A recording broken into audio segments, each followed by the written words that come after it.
अक्सर ससुराल वालन के मुँह से सुनाई देता है, अरे पूछा जी उनके बहुरिया बहुत तेज, फलाने के मेहरारू बड़ी तेज, यहाँ बड़ी तेज यहाँ। अरे वो तेज ना आ रही, तेज तो तोहरे सबका ही देहा।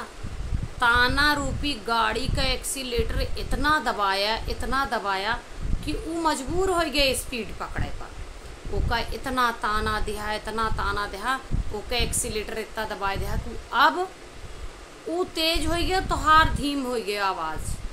वो ज़्यादा बोले लगा और अब तू सब कम बोले लग गया।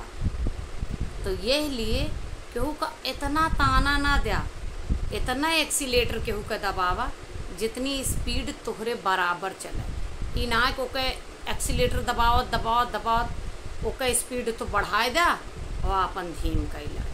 बात सही है कि ना? पतोहिया तेज ना आ रही, तू ही तेज बनाया।